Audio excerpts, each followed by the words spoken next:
Alhamdulillahilladzi 'allama bil qalam, 'allamal insana ma lam ya'lam. Assalatu wassalamu ala khairil anam Sayyidina Muhammadin wa ala alihi wa ashabihi ajma'in, amma ba'd. Yang kami hormati Ketua Program Studi Arab FIB UI, Bapak Bastian Zulyono PhD. Yang kami hormati Ketua IKABA FIB UI, M. Nur Solehan. Yang kami hormati Wakil Ketua IKABA FIB UI, M. Hanif Asidiki, serta seluruh pengurus IKABA FIB UI tahun 2021. Alhamdulillahirabbil alamin, puji serta syukur kita panjatkan kehadirat Allah Subhanahu wa taala, Tuhan yang Maha Esa, karena izinnya kita bisa berkumpul siang hari ini. Kita masih diberikan kesehatan dan kesempatan untuk hadir dalam acara sosialisasi program kreativitas mahasiswa IKABA FIB UI tahun 2021. Salawat beriring salam, tak lupa kita sanjungkan kepada baginda Nabi besar Muhammad Sallallahu Alaihi Wasallam. Baiklah, sebelumnya saya ucapkan selamat datang kepada para peserta sosialisasi IKABA FIB UI, sosialisasi PKM IKABA FIB UI. Sebelumnya, teman-teman, perkenalkan, saya Indah Nadhar Oktaviana, moderator pada siang hari ini yang akan memandu acara kita pada siang hari ini. Sebelumnya, izinkan saya membacakan susunan acara pada siang hari ini. Yang pertama yaitu pembukaan, dilanjutkan dengan sambutan Ketua IKABA, selanjutnya sesi foto bersama, dilanjutkan perkenalan CV narasumber, lalu pemaparan materi oleh narasumber, dilanjutkan dengan sesi tanya jawab, dan diakhiri dengan penutup. Baiklah teman-teman sekalian, marilah kita buka acara ini dengan membaca basmalah. Bismillahirrahmanirrahim. Baik, meranjak ke acara selanjutnya yaitu sambutan Ketua IKABA FIB UI tahun 2021 kepada Muhammad Nur Solehan, disilakan. Baik, terima kasih atas kesempatannya Kak Indah. Assalamualaikum warahmatullahi wabarakatuh. Selamat siang teman-teman semuanya. Bismillahirrahmanirrahim. Alhamdulillahi wahdah wassalatu wassalamu ala Rasulillah. Ahlan wa sahlan teman-teman di siang hari ya, yang lagi santai nih, cenderung mendung ya. Sebelumnya makasih banyak juga buat pembicara pada siang hari ini ya, Kak Ayubi yang udah bersedia datang untuk men-sharing gitu ya, pengalamannya dalam hal PKM gitu ya. Terima kasih sekali, mudah-mudahan menjadi berkah ya untuk semuanya juga malam ini.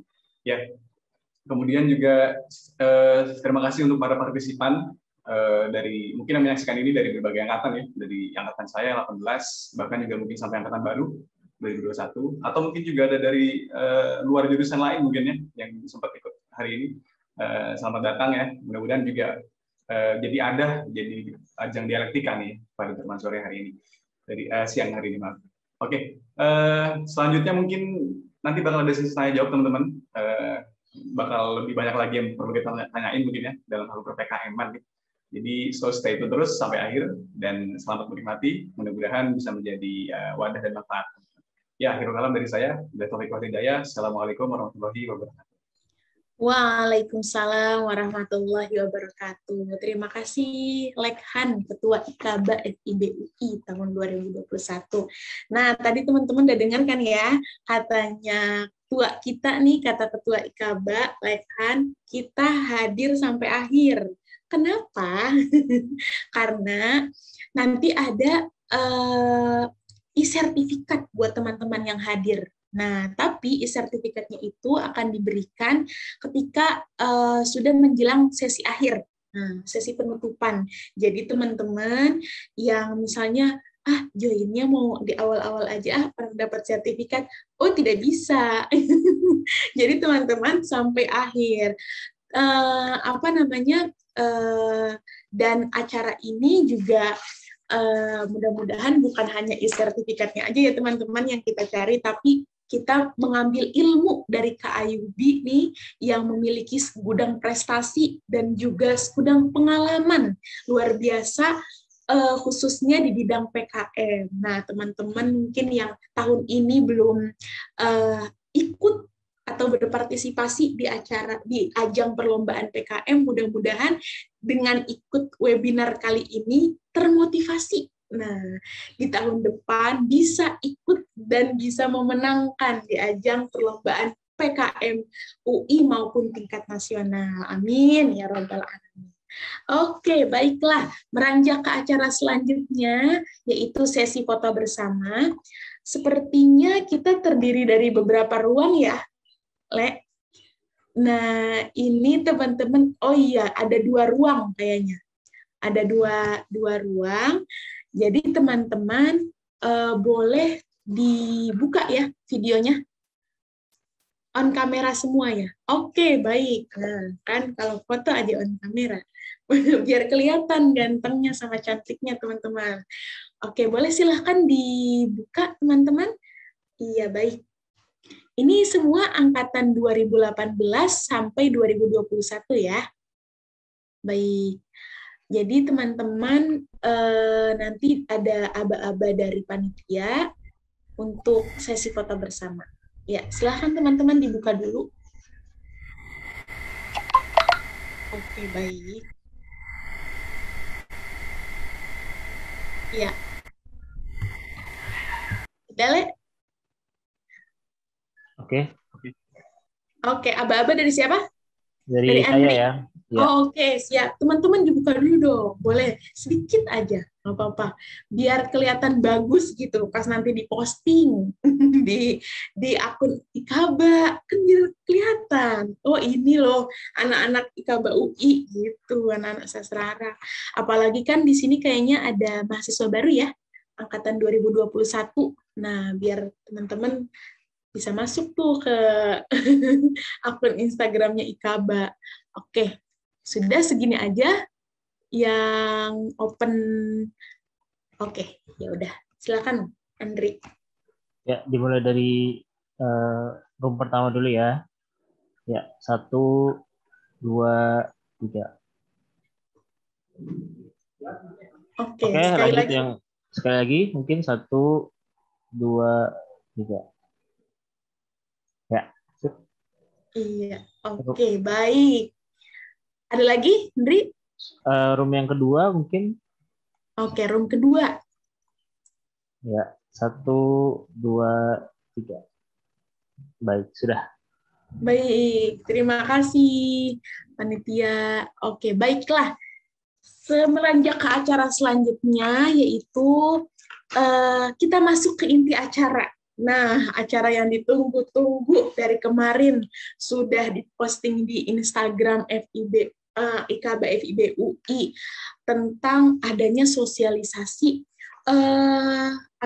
PKM IKABA FIB UI. Nah, sebelumnya saya akan membacakan CV narasumber kita pada siang hari ini. Boleh ditampilkan, teman-teman?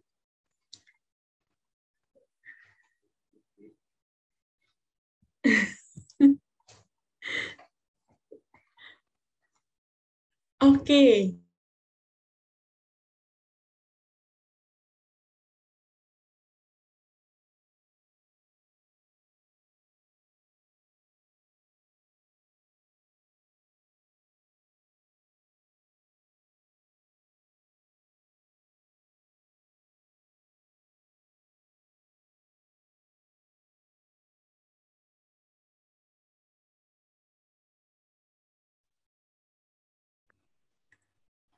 Baik.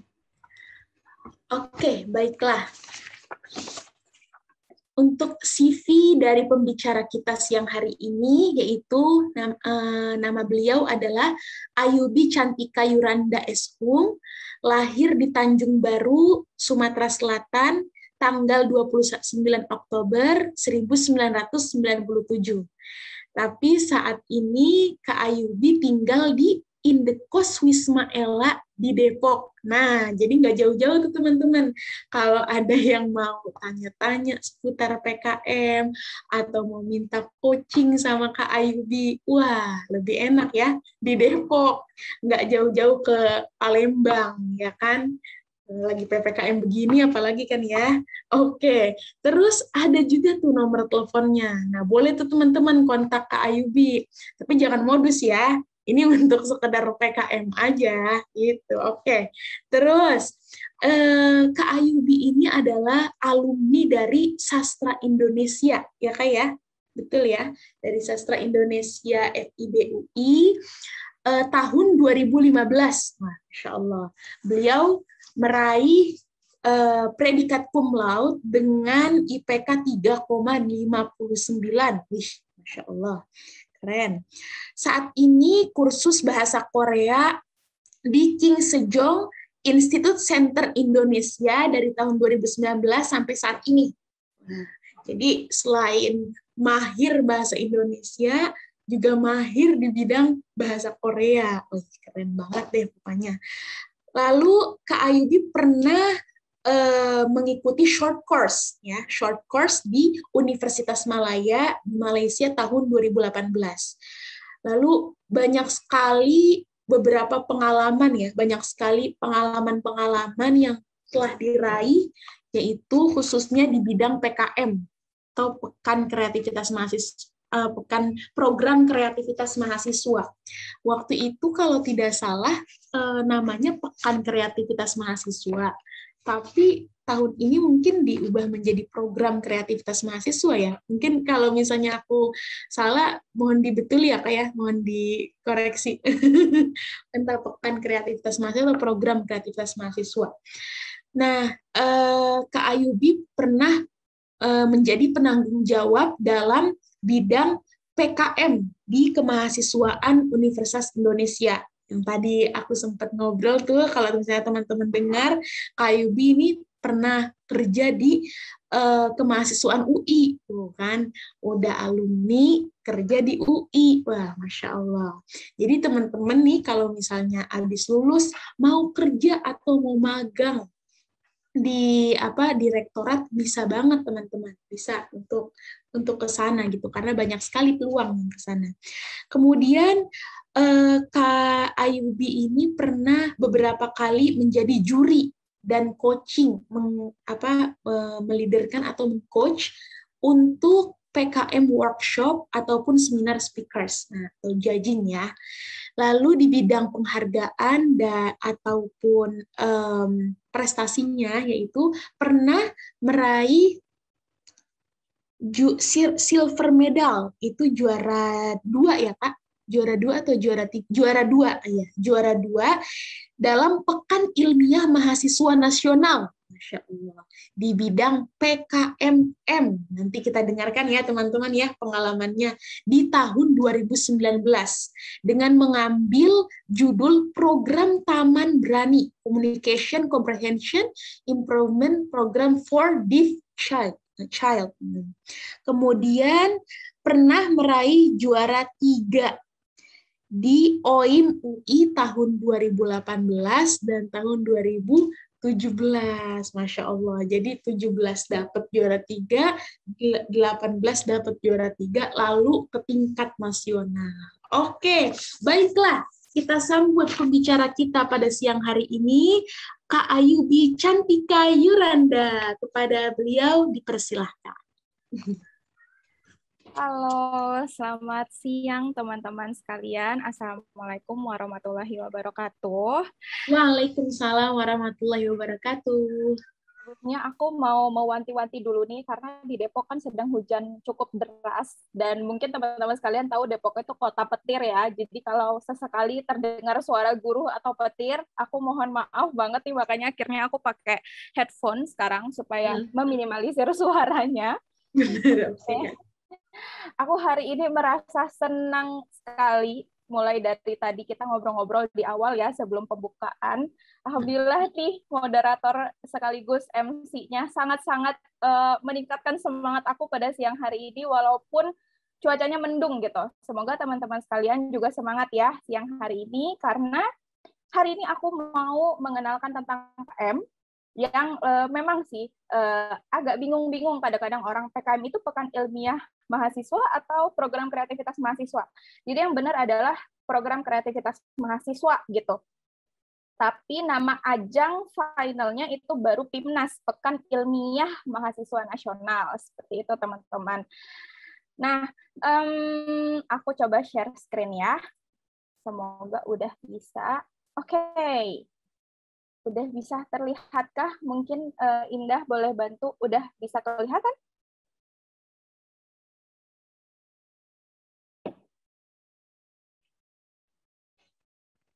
Sudah ya? Oke, sudah. Oke, yap. Hari ini aku mau mengajak teman-teman sekalian mengenal PKM lebih dalam. Seperti yang tadi sudah dikenalkan sama Indah, aku peraih medali perak untuk bidang PKMM PIMNAS ke-32. Itu adalah PIMNAS terakhir yang dilaksanakan secara luring atau offline. Alhamdulillahnya pada saat itu dilaksanakan di Bali. Wah, jadi aku sekalian lomba, sekalian jalan-jalan juga ke Bali pada saat itu. Nah, setelah aku lulus jadi alumni PIMNAS nih, alhamdulillah aku juga lulus kuliah, langsung deh tuh digayat sama Direktorat Kemahasiswaan untuk pegang PKM Center UI pada saat itu sampai akhir tahun 2019. Seperti itu. Teman-teman sekalian, kalau mau lebih akrab, boleh nanti panggil aku Yubi. Jadi emang namanya panjang banget, boleh dipanggil Yubi ya nanti. Oke. Pertama-tama nih, aku mau kasih pertanyaan penting buat teman-teman sekalian, buat memancing teman-teman sekalian. Bagaimana sih rekam jejak kalian di internet?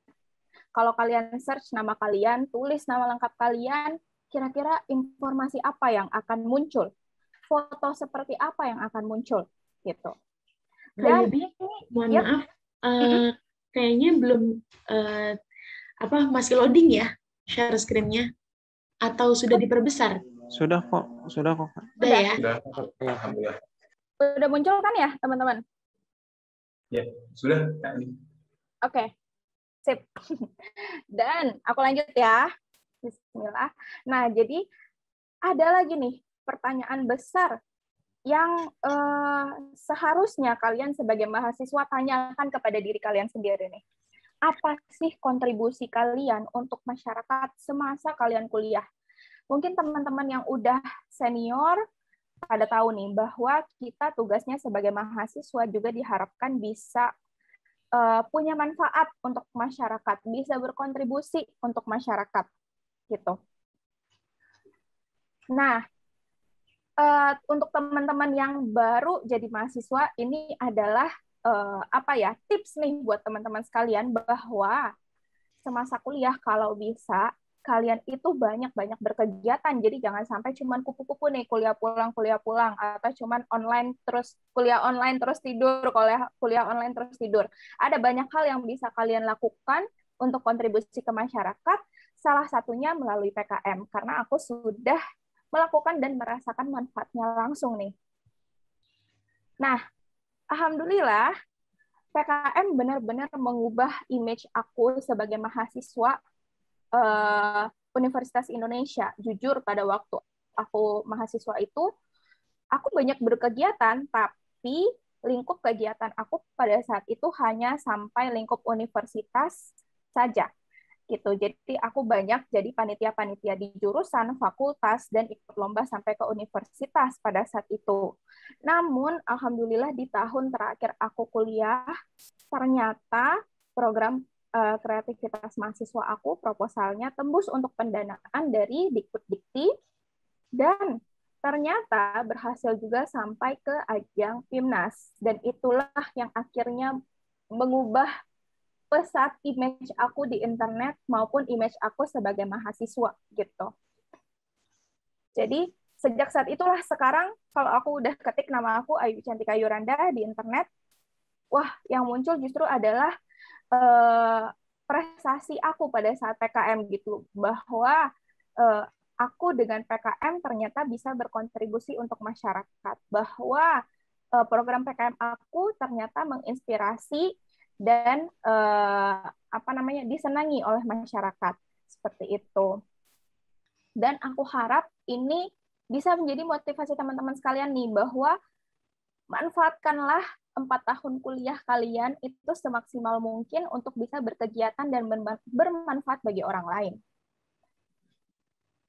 Nah, ngomong-ngomong tentang PKM tadi yang membingungkan itu antara pekan ilmiah mahasiswa atau program kreativitas mahasiswa, aku akan jelasin di sini. Jadi di sini bisa kalian lihat ada dua logo ya, ada Tutwuri Handayani, logo Kemendikbud, dan juga Ristek Dikti. Jadi seperti yang kalian tahu mungkin ya, akhirnya dua lembaga ini bergabung kembali pada tahun ini, dan PKM itu memang di bawah dari dua ini, karena juga masuk dalam riset dan juga pendidikan. Seperti itu. Nah, PKM ini merupakan wadah bagi teman-teman mahasiswa yang disediakan oleh Kementerian Pendidikan dan Kebudayaan Republik Indonesia plus Ristek Dikti, yang melalui program ini, lembaga-lembaga ini atau pemerintah kita bisa bilang mengharapkan teman-teman mahasiswa bisa membuat program atau produk inovatif yang tepat guna. Tepat guna bagi siapa? Bagi masyarakat. Gitu.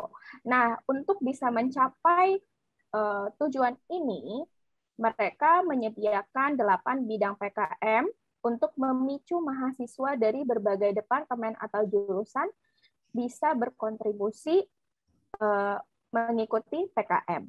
Seperti itu. Nah, PKM ini perjalanannya cukup panjang, teman-teman.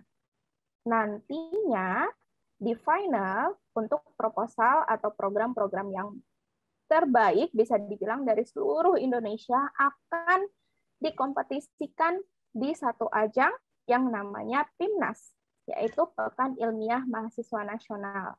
Nah, PIMNAS ini apa sih? Pernah dengar nggak sih kalian gitu? Jadi PIMNAS ini mungkin tidak banyak mahasiswa yang tahu, karena memang benar-benar di PIMNAS itu adalah finalnya dari PKM saja, jadi nggak ada kompetisi-kompetisi yang lain, benar-benar PKM saja gitu. Nah, ini merupakan ajang tahunan bergengsi bagi mahasiswa sebenarnya, teman-teman, yang dapat membawa banyak manfaat loh buat kalian sebagai mahasiswa.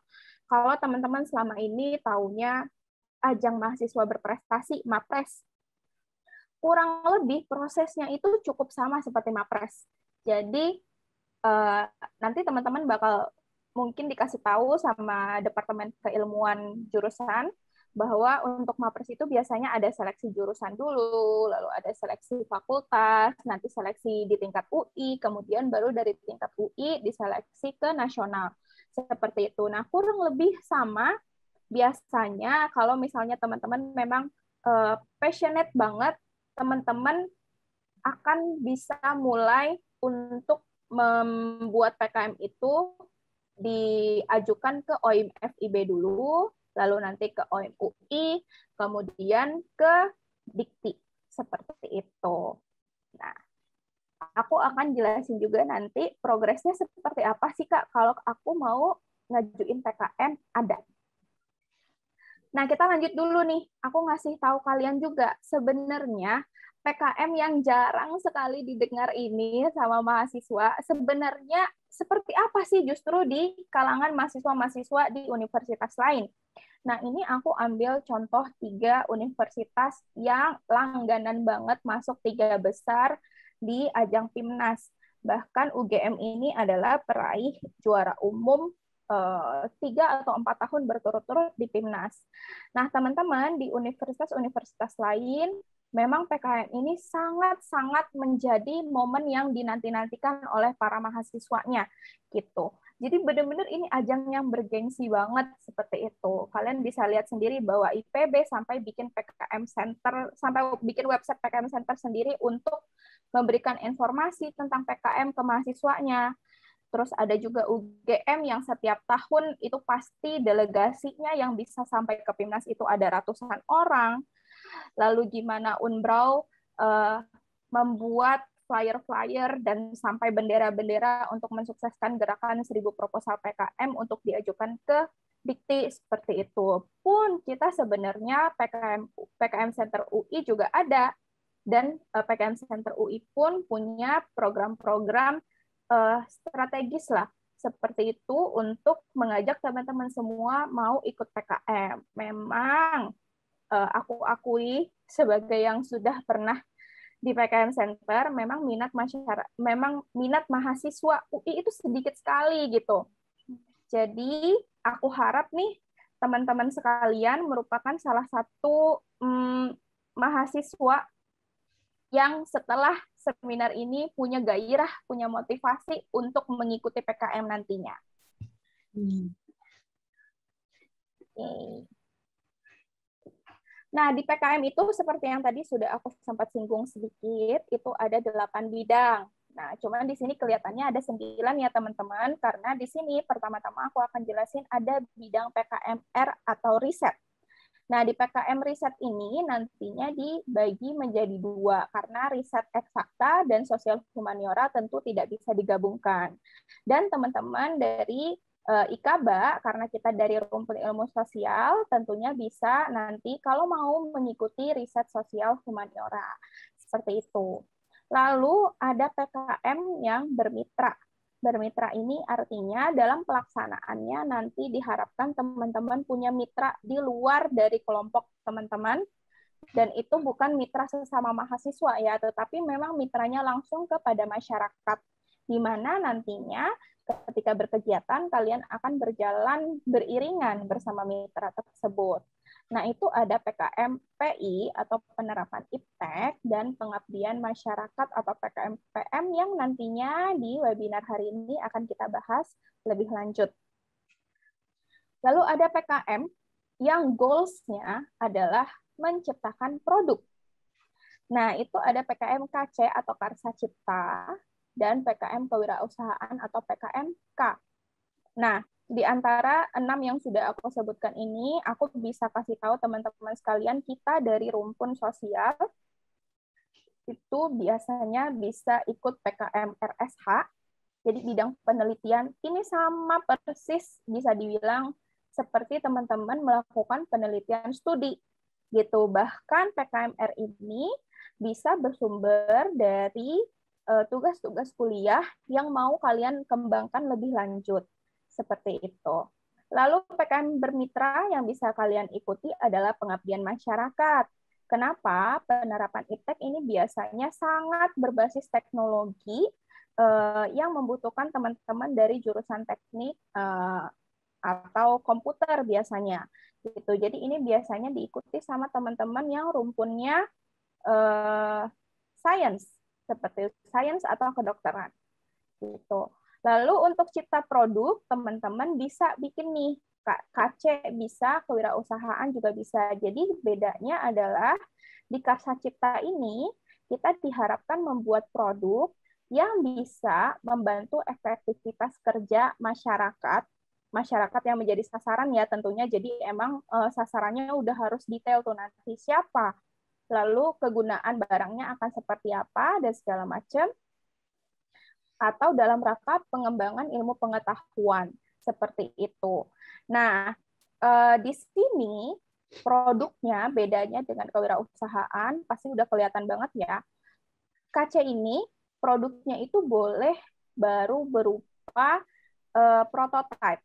Prototype itu artinya adalah seperti contoh produk yang sudah jadi dan siap untuk diuji coba. Seperti itu.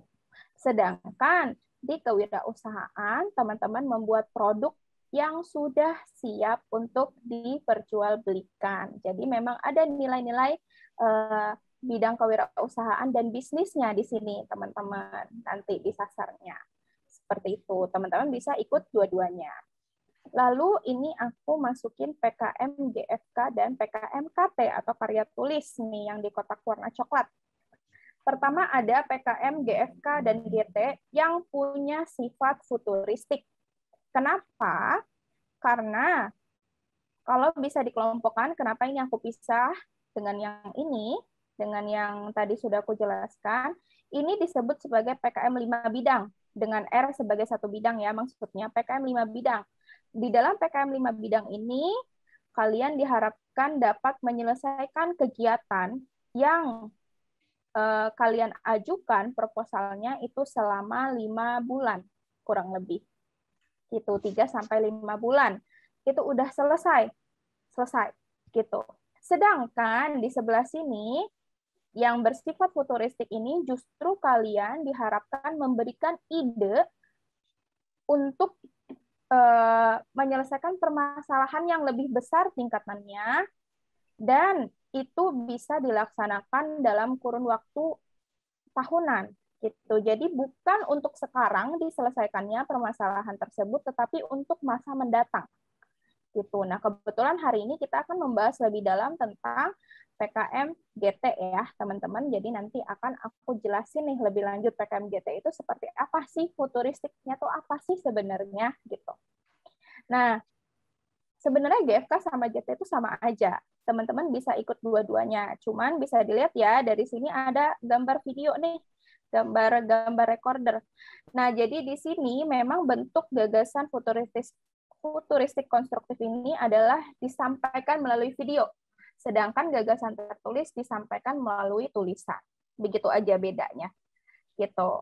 Lalu ini dalam kotak coklat disebut sebagai PKM KT atau karya tulis karena bentuknya adalah tulisan seperti artikel gitu. Nah, bedanya GT sama AI, kalau GT ini adalah ide untuk bisa diterapkan di masa mendatang, sedangkan PKM AI ini justru adalah artikel yang isinya adalah hasil-hasil yang bisa kalian paparkan dari penelitian-penelitian yang sudah dilakukan, kegiatan-kegiatan yang sudah dilakukan, atau PKM-PKM dari 5 bidang yang sudah selesai kalian lakukan. Contohnya, aku pada tahun 2018 udah ikut PKM nih, udah selesai nih PKM aku. Terus tahun 2019-nya aku mau ikut PKM lagi, bisa PKM 5 bidang plus PKM artikel ilmiah, yang artikel ilmiah ini sumbernya dari PKM yang tahun sebelumnya udah selesai aku lakukan gitu. Kira-kira permasalahannya apa, hasilnya seperti apa, dan bagaimana hasil tersebut bisa diterapkan di masyarakat. Jadi benar-benar bentuknya seperti artikel yang umum kita ketahui seperti itu. Dan untuk artikel ilmiah ini tidak akan sampai ke PIMNAS nih, dia non PIMNAS sendiri karena nanti goals-nya adalah si artikel ini terbit di jurnal punya Kemendikbuddikti seperti itu.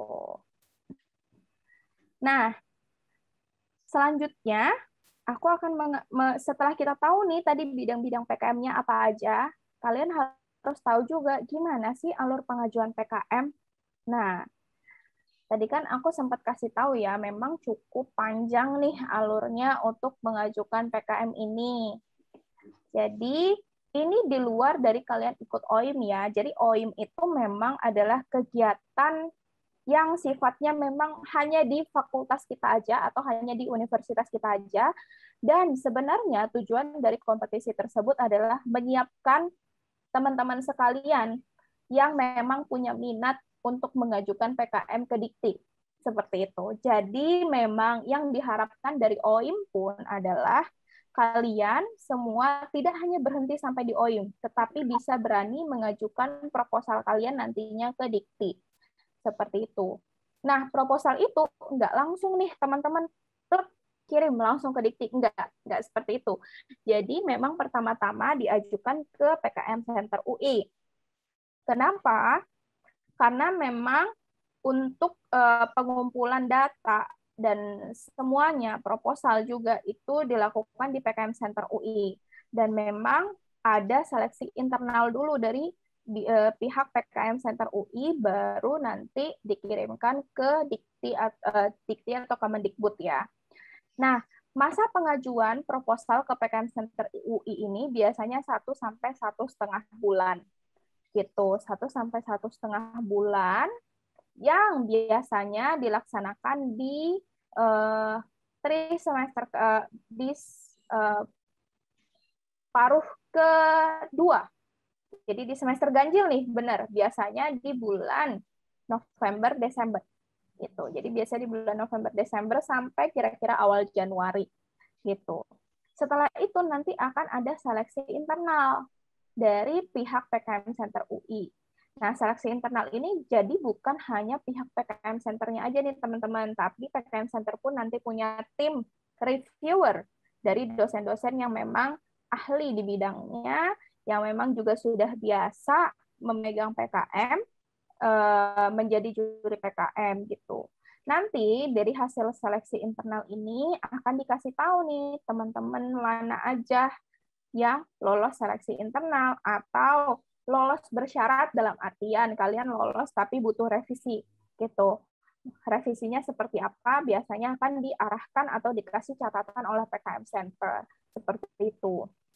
Nanti setelah selesai nih semuanya masa revisi, memperbaiki proposal dan segala macam, baru proposalnya diajukan melalui sistem namanya sistem simbol MAWA, dan setelah itu akan diseleksi oleh Kemendikbuddikti.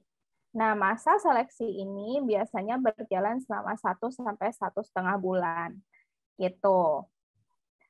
Nah, setelah itu akan ada pengumuman lolos didanai. Kalau udah dianggap, wah proposalnya nih idenya bagus nih, patut nih untuk bisa dilaksanakan. Ayo kita coba lihat kira-kira mereka kalau dilaksanakan akan seperti apa hasilnya. Nah, disinilah didanai proposal kalian tadi. Setelah itu, kalau udah didanai, ya harus dilaksanakan dong PKM-nya. Kan udah dikasih uang nih buat modal melaksanakan kegiatan. Lalu pelaksanaan PKM itu sekitar 4-5 bulan. Gitu. Nah, nanti di tengah-tengah ini akan ada monitoring dan evaluasi dari tim Kemendikbuddiktinya. Gitu. Akan dipilih dari ribuan tadi, berpuluh-puluh ribu mungkin, karena satu universitas aja bisa ngajuin ratusan sampai ribuan proposal gitu. Nanti diambil yang memang paling bagus, yang paling memungkinkan, yang paling menginspirasi, yang paling tepat guna, tepat sasaran, yang paling bisa menyelesaikan permasalahan masyarakat gitu, untuk dikompetisikan di ajang Timnas untuk ditentukan baru juara 1, 2, 3-nya gitu. Tapi teman-teman, dengan teman-teman sudah sampai lolos didanai saja dan melaksanakan kegiatan PKM-nya, itu sangat-sangat sudah luar biasa. Karena saingan kalian itu bisa ratusan ribu proposal. Kalau kalian udah lolos didanai, itu artinya apa ya? Ide kalian itu sudah dianggap sangat menarik dan sangat bisa dikembangkan. Seperti itu. Jadi pun tidak sampai ke Pimnas, kalian sudah menjadi juara sebenarnya. Karena proposal kalian sudah dianggap baik dan ide kalian dianggap menarik. Seperti itu. Nah, inti dari semuanya, jadi program kreativitas mahasiswa tadi, seperti yang sudah aku jelaskan sebelumnya alurnya, inti yang harus benar-benar kalian siapkan adalah proposalnya gitu.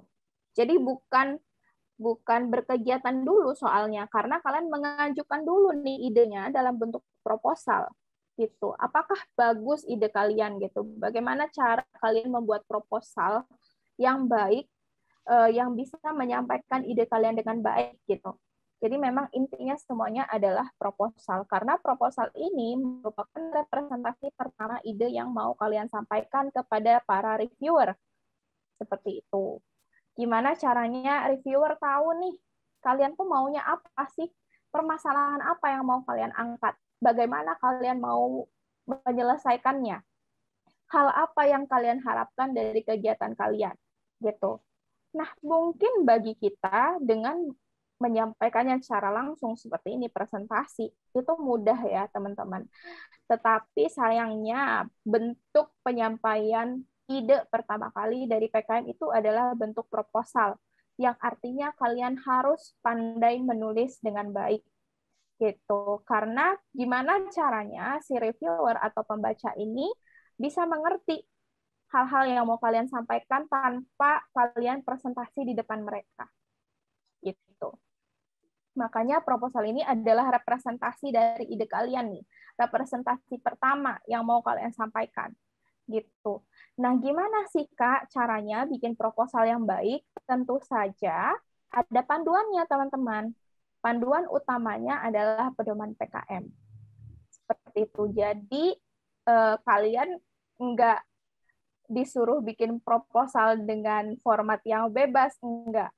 Itu ada pedoman PKM-nya, dan biasanya kami dari PKM Center itu sudah menyediakan formatnya. Yang format tersebut juga dipakai dalam OIM UI dan juga OIM fakultas. Seperti itu. Jadi jangan khawatir. Ada formatnya, jangan khawatir. Semua, tapi yang harus jadi catatan adalah semua jenis PKM yang tadi ada 8, itu punya format yang berbeda-beda. Sehingga kalian harus tahu dulu nih, kalian mau ikut PKM jenis apa, lalu jangan sampai formatnya salah. Seperti itu, jangan sampai kalian download template yang salah nantinya. Karena semua jenis mempunyai template yang berbeda-beda. Seperti itu.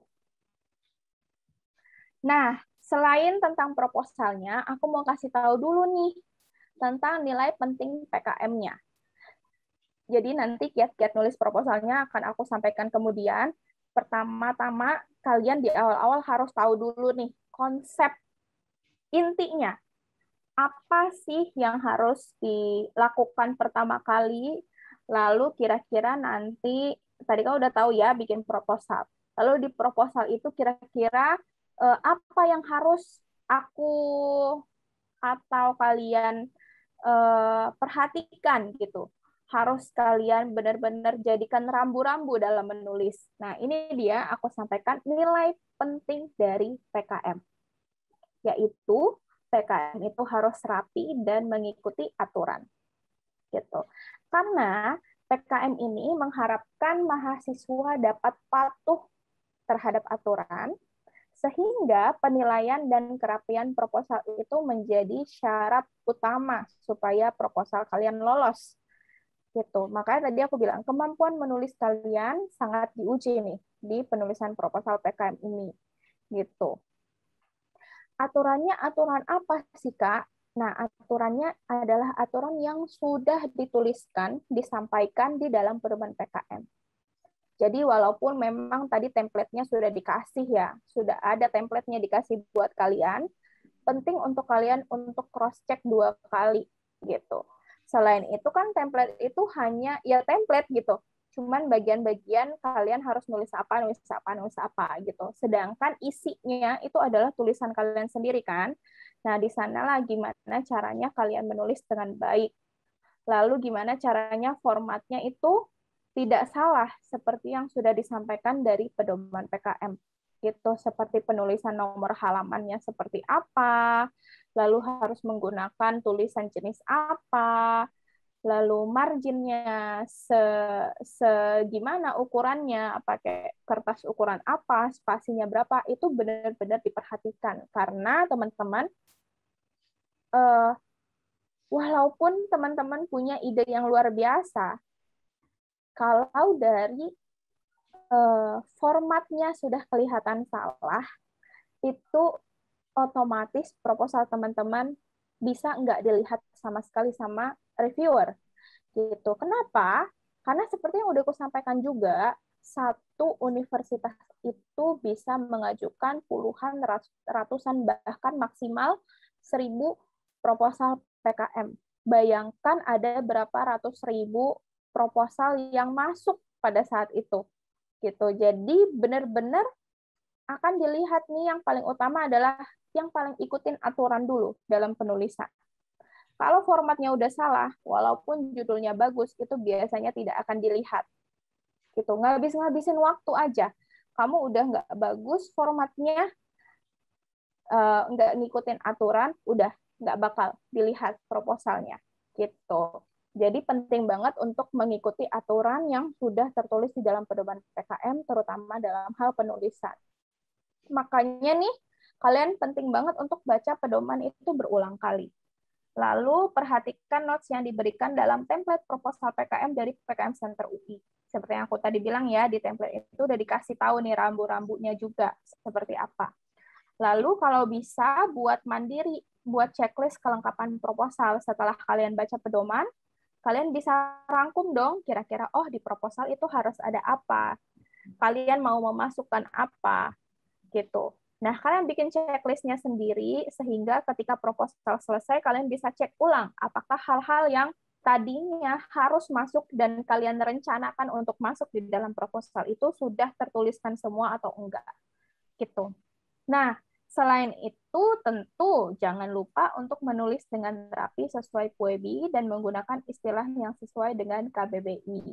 Gitu. Kalau memang terpaksa banget menggunakan istilah Inggris yang memang belum ada padanannya dalam bahasa Indonesia, tulislah dalam format yang benar dengan italic atau italic atau digarisbawahi seperti itu.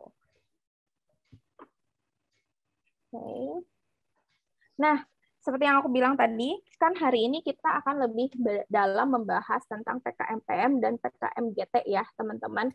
Jadi pertama-tama aku mau jelasin dulu tentang PKMPM atau pengabdian masyarakat. Jadi untuk lebih detailnya, PKMPM ini merupakan kegiatan yang dirancang berdasarkan dari permasalahan yang ada pada masyarakat ya, dengan tujuan memecahkan permasalahan tersebut dan menggerakkan kelompok masyarakat sasaran. Dalam pembuatannya, PKMPM ini wajib sekali melakukan diskusi dengan masyarakat sasaran. Jadi, kalau bisa dikasih contoh ya teman-teman, ini berbeda dengan proker ya. Kalau misalnya teman-teman mahasiswa biasa bikin proker-proker kegiatan, ini beda banget. Jadi, kalau misalnya di proker, biasanya kita merancang kegiatan, lalu kita coba cari nih kira-kira kegiatan kita itu fit in-nya kemana, akan bisa diterapkan ke siapa gitu. Nah, sedangkan di pengabdian masyarakat ini, di PKM pengabdian masyarakat ini justru teman-teman itu bisa dibilang belum merancang apa-apa. Jadi teman-teman cari dulu nih, kira-kira kalian melihat permasalahan apa dari masyarakat. Nah, setelah kalian lihat, oh sepertinya ada masalah ya di sini. Nah, kalian lakukan observasi dan diskusi dengan masyarakat tersebut. Barulah kalian melakukan diskusi dengan kelompok dan dosen pembimbing untuk mencari, untuk membuat kegiatan yang tepat sasaran untuk menyelesaikan si permasalahan tadi. Seperti itu. Jadi semoga kebayang ya teman-teman, nanti kalau ada pertanyaan boleh disampaikan. Jadi misalnya nih, ini contohnya adalah program aku, program Taman Berani, program peningkatan pemahaman berkomunikasi untuk anak tuli. Gimana sih proses kreatif aku untuk bikin program ini pada saat itu? Nah, pada saat itu, aku dan teman-teman sama sekali nol ide, ya, nol ide. Jadi belum tahu tentang apa-apa. Hanya saja kebetulan kami ada mata kuliah pengantar bahasa isyarat Indonesia, sehingga pada saat itu aku kepikiran nih, wah, anak-anak tuli itu kira-kira selama ini diperhatikan nggak ya sama masyarakat? Kayaknya jarang ada orang yang punya kegiatan memperhatikan anak-anak tuli. Kira-kira mereka belajarnya seperti apa ya? Baru ada pikiran seperti itu. Setelah itu aku coba cari SLB di Kota Depok gitu. Aku datang ke SLB tersebut, observasi beberapa kali. Nah, dari observasi itulah ditemukan permasalahan-permasalahan. Baru dari permasalahan tersebut, aku bawa diskusi ke teman-teman dan dosen pembimbing. Disitulah akhirnya kami menarik kesimpulan bahwa permasalahan utamanya adalah ketidakberanian komunikasi dan cara mengajar yang kurang interaktif seperti itu. Maka dari itulah muncul program Taman Berani ini, program peningkatan pemahaman berkomunikasi untuk anak tuli yang secara singkatnya ini adalah kegiatan mengajarkan bahasa Indonesia untuk anak tuli dengan pendidikan dwi bahasa menggunakan bahasa isyarat dan bahasa Indonesia tulis demi meningkatkan pemahaman si anak ini terhadap tulisan, bacaan, dan diharapkan anak-anak ini juga bisa menulis dengan baik dan menyampaikan isi tulisan mereka tersebut gitu dengan berani di depan kelas. Seperti itu. Dan pada saat proses kami merumuskan kegiatan apa yang paling tepat untuk memecahkan permasalahan tersebut, kami juga melakukan diskusi sama guru-guru. Jadi makanya di sini kunci dari PKMPM itu adalah wajib melakukan diskusi dengan masyarakat sasaran. Gitu. Nah, terus ya yang perlu kalian garis bawahi, masyarakat yang disasar dalam PKMPM ini adalah masyarakat non-profit.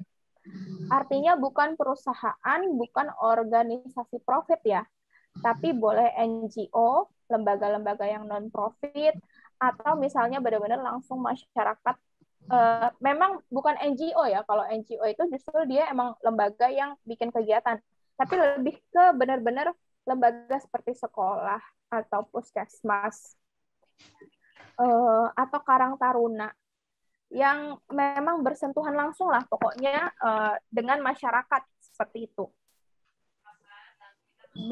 Bersentuhan langsung dengan dalam tanda kutip objek dari yang kalian tadi punya pikiran. Seperti aku kan tadi pikiran, oh anak-anak tuli.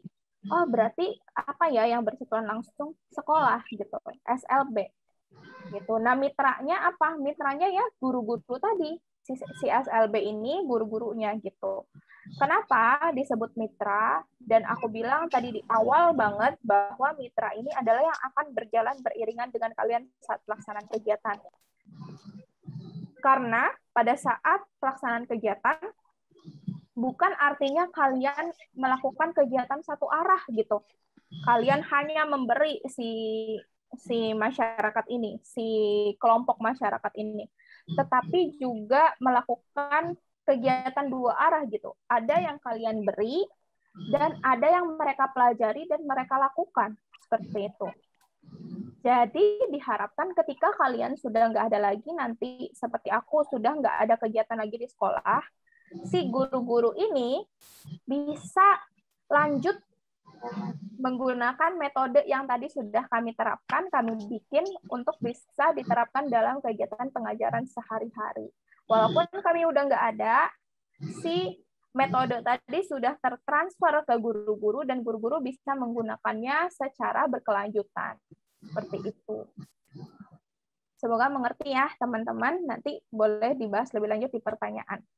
Nah, ini PKMGT, aku kasih contoh yang tahun aku pada saat itu aku PIMNAS di Bali, aku ada lihat posternya ini.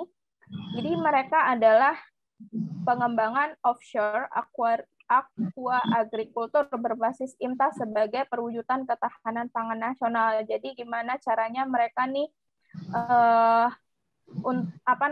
membuat suatu sistem lah, suatu sistem pengembangan sistem yang nantinya berpengaruh jangka panjang agar terwujudnya ketahanan pangan nasional seperti itu. Jadi seperti yang aku bilang, ini kan tentu tidak bisa dilaksanakan selama 5 bulan, teman-teman. Pasti butuh riset yang mendalam, butuh bekerja sama dengan pihak-pihak tertentu dari pemerintah juga, dan butuh waktu tahunan untuk bisa mewujudkannya. Nah, PKMGT ini berisi konsep perubahan atau pengembangan yang futuristik, realistik, dan jangka panjang. Nah, mendukung tujuan SDGs atau mengangkat isu nasional. Ini kan tentang ketahanan pangan ya, plus ini adalah nilai dari tujuan SDGs pastinya. Nah, saat diajukan proposalnya itu sudah berbentuk artikel ilmiah, namun tetap melampirkan halaman sampul dan lembar pengesahan nantinya. Nanti akan aku tunjukin gimana bentuknya ya. Jadi memang patokannya adalah SDGs atau isu-isu nasional nih. Jadi istilahnya di sini kalian mendukung tujuan dari Indonesia. Kira-kira Indonesia 5 tahun lagi itu apa sih targetnya gitu. Indonesia 3-4 tahun lagi tujuannya apa? Di bidang apa? Bisa ketahanan pangan, bisa kesehatan, bisa kemiskinan, bisa tentang banyak hal, bisa tentang pendidikan gitu kan. SDGs aja ada banyak ya, apalagi isu nasional gitu. Jadi nanti bisa kalian lihat dari sana dan kalian kembangkan dari sana gitu. Jadi kalau ini benar-benar murni ide kalian plus ada nilai-nilai SDGs atau isu nasionalnya di dalamnya Gitu. Nah, tadi udah ngomongin tentang nilai penting PKM. Udah tahu cara ngajuin PKM. Udah tahu kalau PKM-PM sama GT itu kira-kira isinya seperti apa. Sebelum masuk ke format PKM-nya, aku mau kasih tahu lagi nih tipsnya. Gimana sih bisa menjadi PKM yang unggul? Nah, tentu saja tadi kan sudah tahu ya, nilai penting PKM adalah taat aturan. Lalu representasi utamanya adalah proposal. Berarti yang paling utama kalau mau kalian jadi PKM yang unggul adalah paham. Paham terhadap apa? Paham tentang PKM yang mau kalian ajukan. Dengan cara kalian harus khatam membaca pedoman lebih dari 1 kali kalau bisa. Gitu. Bahkan aku pun selama pelaksanaan kegiatan PKM itu aku selalu baca ulang lagi. Jangan sampai kita keluar dari jalur gitu istilahnya. Kira-kira PKM-PM itu diharapkannya apa sih? Apa yang diharapkan dari PKM-PM? Apa goals yang mau dicapai? Gitu. Apa luaran yang harus dicapai? Yang diharapkan untuk dicapai. Seperti itu. Itu semua ada di dalam pedoman PKM. Makanya penting sekali untuk teman-teman bisa khatam membaca pedoman lebih dari 1 kali. Seperti itu. Lalu kalian harus punya strategi, tentu saja dong. Apapun kalian harus punya strategi, termasuk dalam membuat PKM. Strategi apa sih yang harus disusun? Pertama, strategi dalam pembuatan proposal. Dalam pembuatan proposal dan penulisan proposal ini, kalian harus punya strategi tersendiri. Gimana cara menyusunnya secara sistematis, gimana caranya kalian itu bisa menyampaikannya secara singkat, padat, jelas, namun ide kalian itu terlihat mewah, gitu ya, terlihat. Mewah dalam artian bukan karena programnya seperti apa, tapi memang, wah, ini tuh tepat sasaran banget, gitu. Memang akan sangat membantu masyarakat banget, gitu. Lalu yang kedua, anggota kelompok. Nah, ini aku berbicara PKM secara umum ya, sebenarnya yang diharapkan anggota kelompoknya itu adalah lintas jurusan, lintas fakultas, atau bisa lintas angkatan. Gitu. Jadi misalnya PKM-PM, dalam pembuatan PKM-PM ternyata nih kita butuh teman-teman dari ilmu komputer misalnya, karena kita pengen coba mengembangkan bentuk pendidikan digital sehingga kita harus bikin aplikasi atau apalah semacamnya gitu misalnya ya, yang bisa nanti membantu dalam kegiatannya. Kalau gitu oke, kalau teman-teman di antara teman-teman ada yang bisa kayak gitu, tapi dengan adanya kehadiran teman dari jurusan ilmu komputer, itu nanti akan menambah keyakinan para reviewer bahwa benar-benar PKM ini kalian murni bikin sendiri semuanya, gitu. Lalu kenapa diharapkan setidaknya ya, kalau tidak tercapai tadi lintas jurusan atau lintas fakultas, diharapkan setidaknya lintas angkatan. Karena diharapkan PKM ini bersifat berkelanjutan. Jadi, kalaupun nanti ternyata dari kegiatan kalian, ada bibit-bibit nih kayaknya bisa dilanjutkan atau dikembangkan, gitu.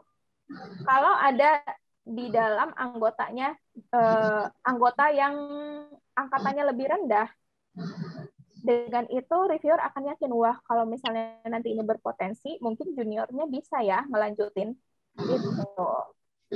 Lalu judul. Tentu saja ya, ini umum dalam pembuatan tulisan atau apapun, tentu judul itu menjadi utama. BTW teman-teman, ada suara yang agak berisik, ini kira-kira dari mana ya? Iya, dari panitia boleh dibantu. Nah, oke. Ya, dari salah satu peserta. Oke, Kak, silakan. Oke. Nah, judul. Tentunya harus bikin judul yang menarik tadi. Aku nggak tahu menurut kalian kira-kira tadi judul aku menarik atau enggak, tapi Taman Berani itu sebenarnya singkatan dari Program Peningkatan Pemahaman Berkomunikasi untuk Anak Tuli yang sebenarnya Taman Berani sendiri punya arti adalah diharapkan hasil dari program ini adalah anak-anak akan merasa lebih nyaman gitu belajar di sekolah dengan pendidikan Dwi Bahasa tadi, sehingga merekanya juga akan lebih berani berekspresi atau berkomunikasi gitu. Jadi gimana caranya kalian punya nilai-nilai atau maksud tersendiri dari judul yang kalian bikin, seperti itu. Terus teknik presentasi. Nah, ini kenapa ditaruh di terakhir? Karena memang ini nanti adanya ketika kalian sudah lolos pendanaan, baru akan ada presentasi-presentasi untuk monitoring evaluasi. Gitu. Jadi nanti baru deh kalian pikirin kira-kira teknik presentasinya seperti apa. Gitu. Lalu, tentu PKM itu diharapkan adalah aplikasi dari ilmu yang sudah kalian pelajari di bangku perkuliahan. Gitu. Jadi aku pun juga sama kan Taman Berani tadi berhubungan sama pengajaran bahasa Indonesia, jurusan aku sendiri. Kenapa nyasarnya anak tuli? Itu pun karena jurusan aku juga ada mata kuliah tentang bahasa isyarat gitu yang bikin aku akhirnya aku dan teman-teman PK terhadap teman-teman tuli seperti itu. Jadi memang diharapkan itu adalah bentuk aplikasi dari ilmu yang kalian pelajari. Seperti itu. Nah, sebelum masuk lagi nih ke format proposalnya, aku kasih tahu dulu tipsnya seperti apa sih membuat proposal dan merancang kegiatan PKM yang bagus. Jadi, tentunya di PKM ini diharapkan ide kalian itu, kegiatannya memiliki nilai-nilai kebaruan, menarik, dan inovatif dari segi idenya, programnya, atau kegiatan yang kalian ajukan.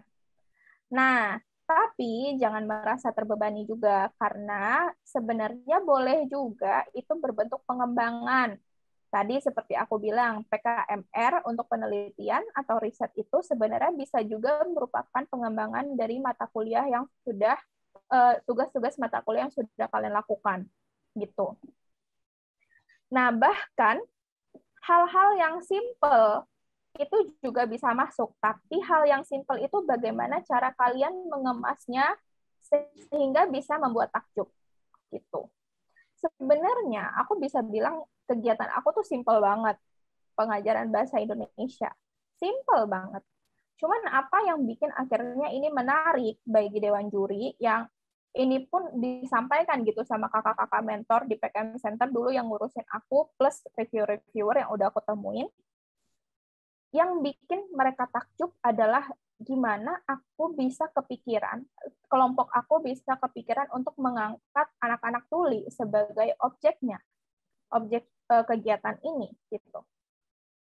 Jadi, sebenarnya simpel banget kegiatan pengajaran, hanya saja sasarannya yang beda. Anak tuli. Kalau selama ini sasarannya anak-anak misalnya anak-anak di panti asuhan atau misalnya anak-anak kampung mana gitu. Mungkin itu udah banyak banget yang bikin kegiatan seperti itu, tapi untuk anak tuli itu jarang sekali diperhatikan. Itulah yang akhirnya bikin menambah nilai plus lah untuk proposal gitu. Lalu keterlibatan masyarakat, tentu harus melibatkan masyarakat karena nilai plus dan inti dari PKM adalah kalian bisa berguna bagi masyarakat. Program atau kegiatan kalian bisa berguna bagi masyarakat. Seperti itu. Lalu jangan lupa perhatikan luaran yang diharapkan dari masing-masing bidang. Artinya, di dalam proposal kan juga akan disampaikan nantinya. Aku akan kasih tahu formatnya seperti apa. Jadi, kalian harus perhatikan di pedoman tadi, kira-kira PKM-PM itu luarannya seperti apa sih? Kira-kira PKM-GT itu seperti apa sih luarannya? Gitu. Kalau bisa, itu disampaikan, dicapai, dan gimana caranya kalian meyakinkan dari tulisan kalian bahwa itu pasti akan tercapai melalui kegiatan kalian, melalui ide yang kalian sampaikan. Gitu. Lalu tepat sasaran ya. Tepat sasaran, makanya tadi harus melibatkan masyarakat. Nah, masyarakatnya ini cocok nggak? Gitu. Maksudnya, kalian lihat masalah, Lalu apakah ide atau kegiatan yang akan kalian lakukan itu bisa menyelesaikan masalah ini atau enggak gitu. Harus tepat sasaran dan berkelanjutan, diharapkan berkelanjutan. Bagaimana cara tahunya dia berkelanjutan? Oh, aku misalnya kemarin kegiatannya tidak hanya ke anak-anaknya, tetapi kita ngasih nih ke guru-gurunya juga, gimana kami mengenalkan metode yang kami bikin, lalu kami juga membuat luarannya berupa modul. Modul ini kami tinggalkan untuk si guru-guru ini, gitu. Sehingga guru-guru bisa melanjutkan kegiatan tersebut, atau misalnya diyakinkan dari tadi kombinasi angkatan, gitu, dalam anggota PKM. Seperti itu. Nah, yang perlu diperhatikan untuk usulan selama masa pandemi. Nah, penting banget ya, karena sekarang semua serba online. Pertama, kalian harus tahu bahwa pedoman PKM selalu mengalami perubahan setiap tahun. Jadi pada tahun aku aja contohnya nama PKM-nya PKM-M. Sedangkan sekarang namanya PKM-PM. Gitu. Ada banyak hal yang kadang hal-hal simple yang berubah, tapi itu harus kalian teliti gitu, jangan sampai kalian salah. Makanya pedoman PKM itu perlu banget kalian baca berulang kali. Gitu. Kalian sekarang mungkin bisa pakai pedoman yang 2020. Nanti kalau mau ngajukan yang 2021, kalian tinggal sesuaikan lagi aja isi proposalnya, kira-kira apa yang berubah gitu. Lalu harus siap konsep pelaksanaan kegiatan secara langsung maupun daring, atau bisa combine antara physical based program dicampur dengan digital based program. Jadi ada hal-hal yang bisa dilakukan secara langsung dengan catatan menerapkan protokol kesehatan yang ketat. Ada buktinya melalui foto-foto plus digital based program. Nah, itu kalau udah kegiatan ya maksudnya, tapi di dalam proposal kalian akan sampaikan kira-kira kalau nanti ada physical based program, ada kegiatannya secara langsung, hal-hal apa, langkah seperti apa yang akan kalian lakukan untuk menjaga protokol kesehatannya. Nah, itu disampaikan di dalam proposal. Nah, kenapa kalian harus siap sama konsep ini? Karena konsep yang berbeda tentu akan berdampak pada jenis luarannya, biaya yang dibutuhkan, dan konsepnya juga dikuatkan. Gitu. Penguatan konsepnya. Gitu. Kalau mau physical based program, kira-kira konsepnya seperti apa? Terus langkah-langkah penerapan protokol kesehatannya seperti apa? Lalu digital based program nanti sistemnya akan seperti apa? Akan seberapa efektif konsepnya? Gitu. Atau kalau misalnya dicampur, kira-kira bagaimana? Gitu. Jadi harus benar-benar matang dan penuh perhitungan. Lalu tentu kalian juga harus siap dengan perubahan lini masa atau aturan dari Belmawa. Karena jujur lini masanya berubah drastis dari dulu masih offline sama online gitu. Berubah banget lini masanya. Jadi harus benar-benar dipantau. Kalau mau tahu tentang lini masanya, bisa pantau Instagram kemahasiswaan UI ya. Itu biasanya ada info-info tentang PKM juga di sana. Dan harus juga siap dengan aturan dari Belmawa yang berubah bahkan setelah pengumuman pendanaan. Jadi, kenapa ini kejadian kemarin di 2020, di mana tadinya kita nggak tahu bahwa ternyata ada pandemi, sehingga itu proposal yang diajukan sebelumnya, itu semuanya physical based program. Nah, sedangkan pada saat itu pandemi lagi naik-naiknya, harus benar-benar harus digital based program. Tidak boleh ada physical based program sama sekali. Tetapi setelah itu tahun 2021 ini ternyata bisa combine antara physical dan digital based program dengan catatan-catatan tersendiri. Seperti itu. Jadi harus siap sama perubahan-perubahan aturan yang diberikan sama Belmawa sendiri. Belmawa ini apa ya, departemen dari si Kemendikbuddikti ini yang menaungi PKM gitu. Oke. Nah, ini kan seperti yang aku bilang. Terus juga masalah pelaksanaan kegiatannya yang tadinya udah 5 bulan dirancangnya, tapi ternyata pokoknya 2 bulan harus selesai gitu.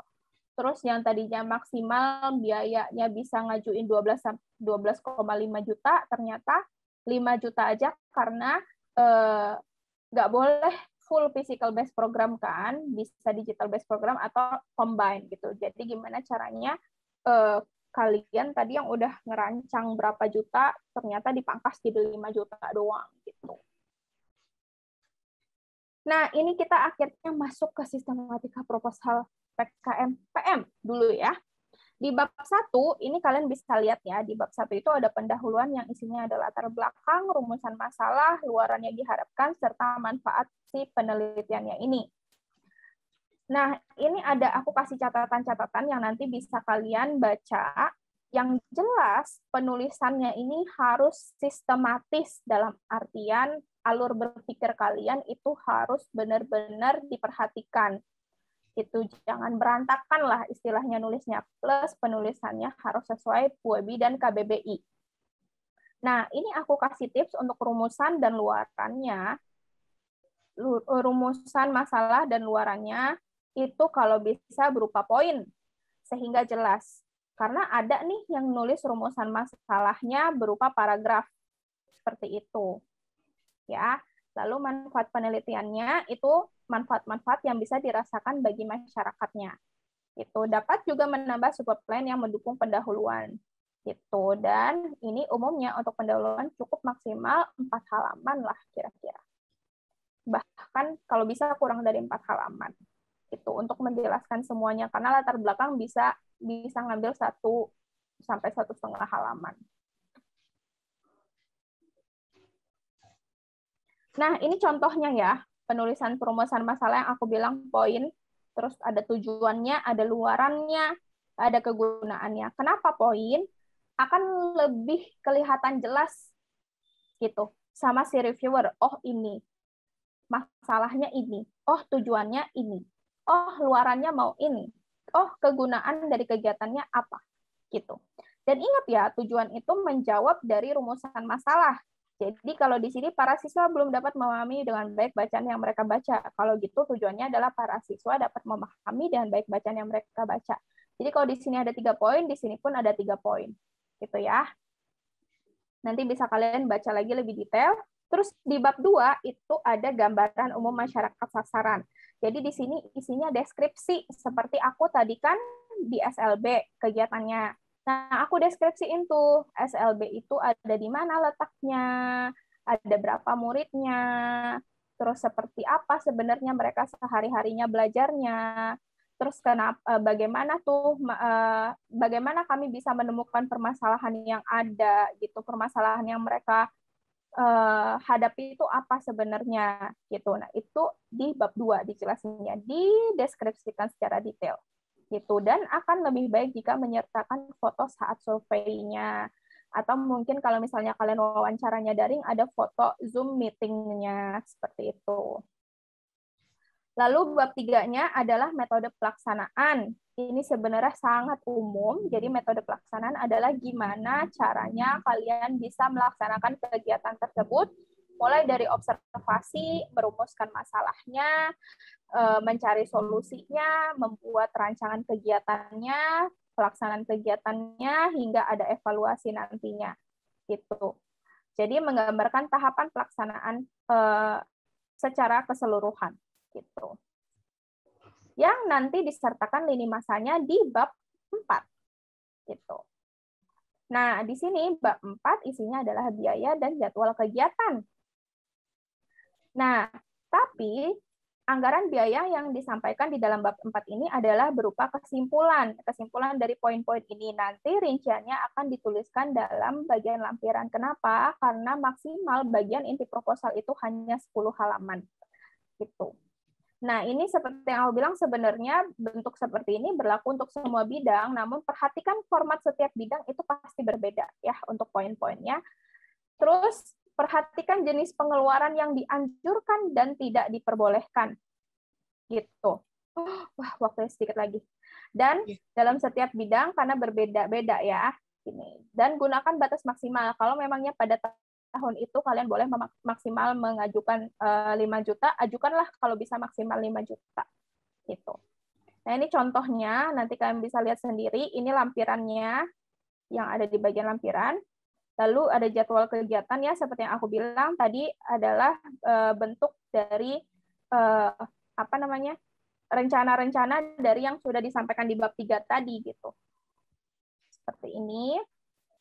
Lalu kalau sistematika GT, ini gampang sekali nih. Tuh lihat, ini tuh dari template yang udah kami bikin di PKM Center ya. Jadi kalian tinggal isi aja nih. Tinggal isi aja. Kira-kira seperti apa. Nah, di latar belakang kalian harus mengungkapkan situasi dan kondisi yang memicu adanya gagasan yang kalian pikirkan gitu, dilengkapi dengan data dan informasi yang mendukung. Terus kondisi terkininya seperti apa? Gitu. Diperoleh dari bahan bacaan, wawancara, diskusi, observasi atau imajinasi yang relevan. Gitu. Kira-kira sekarang kondisinya seperti apa? Lalu dari kondisi dan latar belakang tersebut, solusi yang pernah diterapkan sebenarnya seperti apa sih? Gitu. Nah, lalu pihak-pihak nanti setelah itu kalian masukin gagasan kalian. Gagasan kalian apa? Solusi yang pernah diterapkan kan seperti itu. Lalu gagasan dari kalian untuk mungkin lebih baik dalam penanganan permasalahan tersebut seperti apa?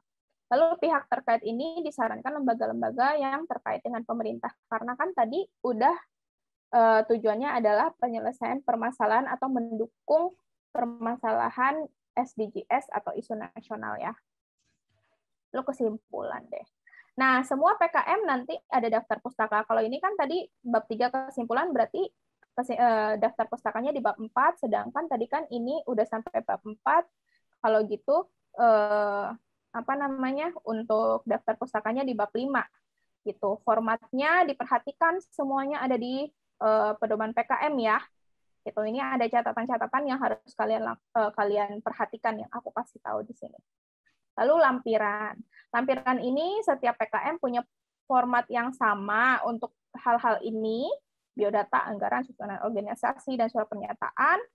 Lalu PKMM itu harus menambahkan surat apa, lalu PKM-AI harus surat apa, lalu PKM-GT mungkin ada surat lain lagi. PKM-GT nggak ada sih, nggak ada tambahan surat seingat aku. Lalu urutan lampiran masing-masing bidang itu udah diatur, jadi jangan sembarangan ditaruhnya. Lalu ikuti format yang diberikan ya, yang paling penting. Ini kesulitan yang akan kalian hadapi selama pembuatan atau pelaksanaan PKM ya. Semoga ini cukup ya.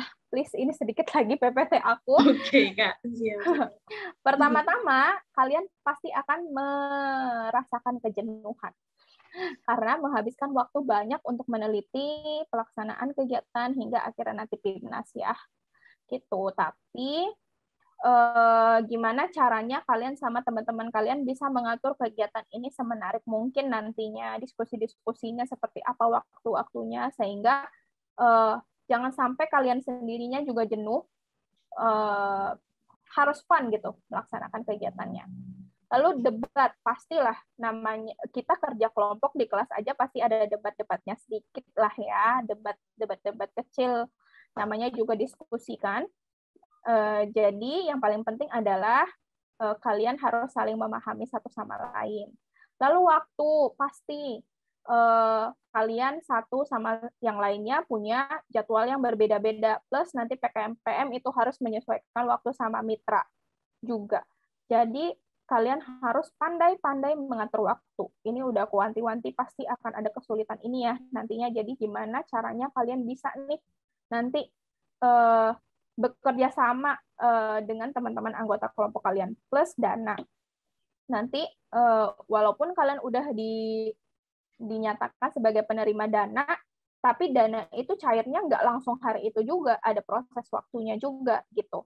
Nah, sambil nunggu dana cair, itu kalian pasti akan bingung banget gimana ya, dananya belum cair, tapi kita udah harus lakuin kegiatan. Nah, ini bisa didiskusikan sama PKM Center nantinya atau sama dosen pembimbing untuk bisa dibantu dulu sebelum nanti dananya cair. Lalu nanti kalau dana cair bisa dikembalikan. Gitu. Oke, nah tenang teman-teman karena setelah kesulitan pasti ada kemudahan nih yang mau aku jadikan motivasi buat teman-teman sekalian ya. Karena ikut PKM itu pasti ada banyak untungnya. Aku akan liatin.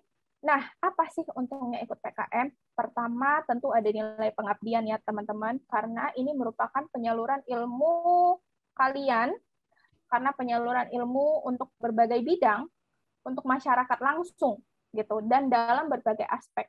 Apapun ide kalian, seperti aku kan ini di pengajaran ya, terus untuk anak-anak tuli gitu, di bidang pendidikan berarti, terus kalian bisa di bidang-bidang lainnya juga. Lalu PKM ini bermuara di salah satu kompetisi terbesar mahasiswa nasional, sehingga ini akan menjadi salah satu rekam jejak terbesar kalian. Lalu nama kalian akan tercatat dalam sistem Simbel Mawa Kemendikbud. Jadi kalian bisa dianggap, kalian ada rekamannya tuh, rekam jejaknya di dalam sistem tersebut, kalian sudah dianggap memberi untuk negeri dan masyarakat, plus ini nantinya akan berguna untuk beasiswa, terutama LPDP. Gitu. Nah, bonus plus-plusnya, kalau pelaksanaannya luring nih ya, nanti bisa sambil jalan-jalan gratis, plus dapat insentif juga. Gitu. Nah, ini nih yang udah aku rasakan langsung. Alhamdulillah, teman-teman, sebenarnya aku hari ini lagi nunggu pengumuman apakah aku lolos seleksi atau enggak. Karena, alhamdulillah nih, berkat PKM, aku bisa ikut, nama aku tercatat di Pusat Prestasi Nasional, plus bisa ikut beasiswa jalur prestasi namanya. Jadi beasiswa prestasi talenta gitu. Nah, tapi kalau mau ikut ini tentu harus juara dulu di PIMNAS gitu. Nah, ini potret-potret kegiatan PIMNASnya. Semoga tahun depan udah bisa kegiatan luring, jadi teman-teman bisa merasakan langsung ya kalau teman-teman jadi delegasi PIMNAS. Ini waktu itu aku di Bali. Seru banget, Kak. Bonusnya jalan-jalan ya. Nah, ini kalian lihat ya, foto UGM tadi di awal-awal, banyak banget. Sedangkan kalian lihat nih, ini kontingen UI cuma segini, teman-teman. Dikit banget. Dikit banget kan, makanya kesempatan emas banget buat kalian sebenarnya, gitu. Untuk bisa lomba-lomba deh, mengajukan ide-ide gemerlang kalian gitu untuk PKM ini. Ini pun, ini tahu nggak ini di mana? Ini di layar besar Balairung. Jadi pada saat wisuda ternyata inovasi kami itu disampaikan gitu di dalam pidato rektor. Jadi semua mahasiswa baru, aku nggak tahu, mungkin salah satunya kalian yang maba 2019 mungkin lihat pada saat itu, plus wisudawan pada hari itu disampaikan gitu, dibanggain nih se-UI gitu, se-UI sebesar itu, seribuan mahasiswa itu gitu. Iya. Nah, info seputar PKM nanti kalian bisa dapatkan di sini ya teman-teman, di Kemahasiswaan UI. Kalian bisa klik langsung, nanti aku akan kasih PPT-nya, plus cari di simbelmawa.kemendikbud.go.id, ini untuk pedoman PKM dan lain-lain. Akhirul kalam, aku mau ajakin teman-teman sekalian, ayo jadi jawara selanjutnya. Nah, terima kasih teman-teman sekalian sudah memperhatikan. Kalian bisa kontak aku di sini ya. Nanti aku akan kasih PPT-nya. Jadi kalau PKM aku biasanya akan melayani via email ya, teman-teman. Alhamdulillah aku sama teman-teman fakultas lain pun juga seperti ini. Jadi kalian bebas mau tanya tentang ide-ide kalian, bagus yang mana, Kak? Kira-kira lebih berpotensi yang mana? Atau kalian udah bikin proposal terus pengen coba aku lihat, itu boleh banget. Ya. Nah, tuh enak banget teman-teman tuh. KUB-nya udah terbuka banget. Ya, boleh langsung. Ya, yang penting jangan lupa kenalin diri. Nanti aku nggak tahu nih proposalnya siapa, tiba-tiba dikirim gitu kan. Ya, jadi boleh judul emailnya pertanyaan PKM, terus nama, terus kalian jurusan apa, jangan lupa perkenalan gitu. Tapi kalau pertanyaan terkait teknis ya, kalau mau nanya jadwal PKM tahun depan gimana dan segala macam, bisa langsung ke pkmcenter@ui.ac.id. Terima kasih teman-teman.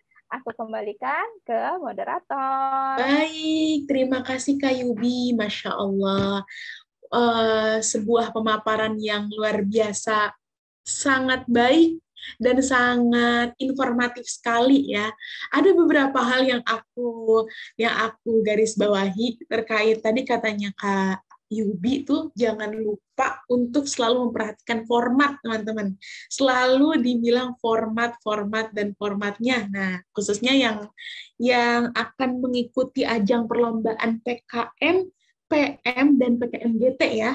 Ada Muzaki, Maulana, Adinda, PKM PM, dan PKM GT, Hafsa, Yuha, dan Fidela. Nah, teman-teman, boleh tuh langsung kontak, boleh kontak Kak Ayubi, perkenalan dulu ya pastinya ya, biar nggak tiba-tiba, nah ini siapa? Nah ini anak sastra Arab gitu ya, kemarin ikut webinar Kak Ayubi. Oke, baiklah. Sekarang meranjak ke acara selanjutnya itu sesi tanya jawab. Oke, silakan teman-teman dibuka untuk 2 pertanyaan di sesi pertama. Ada yang ingin bertanya? Silahkan. Oke, Fidela. Fidela Muzaki ya. Muzaki dan Muzaki. Muzaki jadi? Oke, Muzaki. Muzaki dan Fidela nih. Dua-duanya. Dua-duanya juga nggak apa-apa. Oke, Muzaki. Ya, silahkan Muzaki.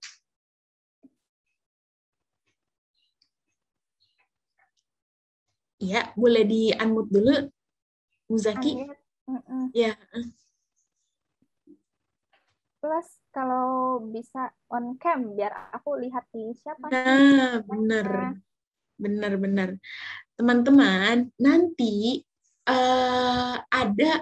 ada kabar baik dari panitia webinar.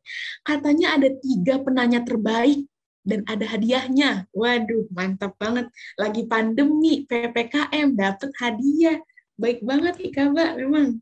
Nah, jadi, mohon maaf sinyal saya buruk. Oke, boleh di chat, nggak apa-apa Muzaki? Mungkin sambil Muzakinya ngetik, bisa ada yang mau nanya secara langsung mungkin? Nah, Kalau boleh. bisa secara lisan aja. Oh, Tapi mohon maaf Okay. sebelumnya saya tidak bisa menyalakan kamera. Mau terima kasih dulu kepada Kak Yubi atas sharing ilmunya, sangat bermanfaat sekali Kak. Saya ingin bertanya terkait PKM PM Kak. Tadi Kak Yubi menyebutkan bahwa mitra itu yang lembaga non-profit Kak. Kalau misalnya saya ingin tanya nih Kak, kalau lembaganya itu seperti lembaga belajar untuk anak, semacam bimbel gitu, tapi dia itu nggak bayarannya itu seikhlasnya gitu Kak, jadi hanya infak untuk operasional aja Kak. Apakah itu bisa Kak dijadikan mitra untuk PKMPM?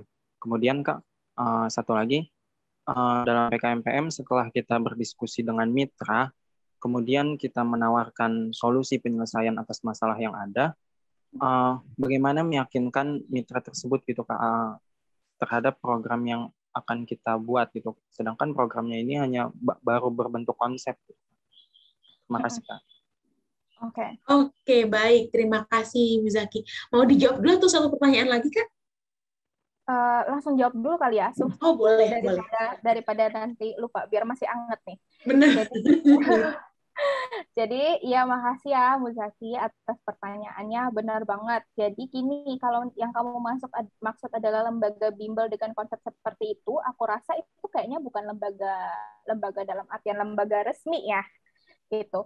Artinya ini mungkin seperti rumah belajar atau komunitas yang mengajar untuk anak-anak, mungkin aku bisa bilang seperti itu ya. Nah, yang paling penting di sini adalah memang misalnya itu untuk daerah tertentu. Jadi kalau bisa bukan karena kalian menyasar si lembaga belajarnya ini, tapi justru kalian menyasar si anak-anaknya gitu. Permasalahannya ada di anak-anaknya gitu. Kira-kira anak-anaknya ini ada masalah apa dalam belajar mungkin ya. Lalu kekurangannya apa? Lalu yang dihadapi seperti apa? Nah, kebetulan ada si mitra ini nih yang sebelumnya mencoba menyelesaikan permasalahan itu, tetapi ternyata dia pun belum maksimal dalam melaksanakannya. Gitu. Jadi hanya coba fasilitasi saja sebelumnya. Nah, kalian hadir dengan membawa ide, maksudnya hadir mencoba mau menyelesaikan permasalahan tersebut bersama plus si mitra ini tadi. Gitu. Jadi paling pentingnya itu ya. Jadi bukan maksudnya gimana ya? Jangan sampai kalian nyasar mitranya, tapi yang disasar adalah si objeknya ya, dalam tanda kutip si anak-anaknya lah, bisa dibilang seperti itu. Gitu. Itu nggak apa-apa banget sebenarnya, karena aku ngerasa itu bukan lembaga belajar, jadi kayak semacam komunitas belajar justru, karena kan sistemnya bayar seikhlasnya kan, gitu. Jadi bukan profit sih aku bisa bilang. Itu jadi bisa banget. Nah, yang penting adalah ketika pelaksanaan kegiatan ini nantinya si mitra itu juga turut bersama-sama berkegiatan sama kalian gitu. Entah itu nanti dia sebagai pendamping di kelasnya, atau misalnya dia sebagai nanti pengajar keduanya, kalian yang jadi pengajar pertamanya kalau konsepnya pengajaran seperti itu, atau ditambah lagi kegiatan nanti untuk pelatihan si pengajarnya ini, agar setelah kalian sudah enggak lagi berkegiatan, si pengajarnya ini, mitranya ini, sudah tahu apa hal-hal yang harus mereka kembangkan, harus mereka lakukan, harus mereka lanjutkan. Seperti itu. Terus gimana cara meyakinkan si mitra ini? Memang ini pertanyaan besar banget, karena kan udah kita ngajuin proposal, terus proposalnya ternyata belum tentu juga diterima sebenarnya ya. Jadi kalau bisa dibilang, karena semuanya adalah bentuk riset ya, jadi aku 2 tahun berturut-turut mengikuti PKM itu selalu bilang bahwa ini adalah penelitian yang kami akan coba untuk ajukan idenya untuk didanai.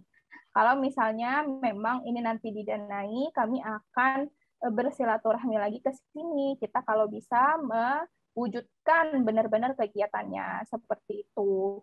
Pun kalau misalnya tidak keterima, kalian bisa bilang nanti mungkin kalian akan coba usahakan seperti apa, gimana kita bisa berkolaborasi seperti itu. Jadi jangan sampai memberikan harapan palsu dulu. Kalian benar-benar bilang bahwa jujur aja kalian ke sana masih observasi dan proposalnya dalam tahap pengajuan gitu. Seperti itu. Yang penting jangan putus silaturahmi juga nantinya gitu. Apapun hasilnya kalian tetap komunikasikan lah gitu sama si mitra ini nantinya gitu. Yang penting komunikasi ya Kak ya, berarti ya. Betul banget. Terima kasih banyak Kak Yubi. Oke. Siap, semoga menjawab ya. Amin, amin. Oke, selanjutnya teman-teman ada yang ingin bertanya kembali? Fidela tadi tunjuk tangan ya? Masih hadir Fidela? Masih, Kak. Oke, silakan Fidela. Boleh kalau bisa dibuka ya ininya, videonya. Ya, sebelumnya makasih buat Kak Ayubi yang udah memaparkan penjelasannya mengenai PKM, dan juga Kak Indah Nadar yang telah memberikan saya kesempatan untuk bertanya. Dan saya juga mau minta maaf karena saya sedang tidak bisa membuka kamera. Ada 2 hal yang saya mau tanyain, Kak.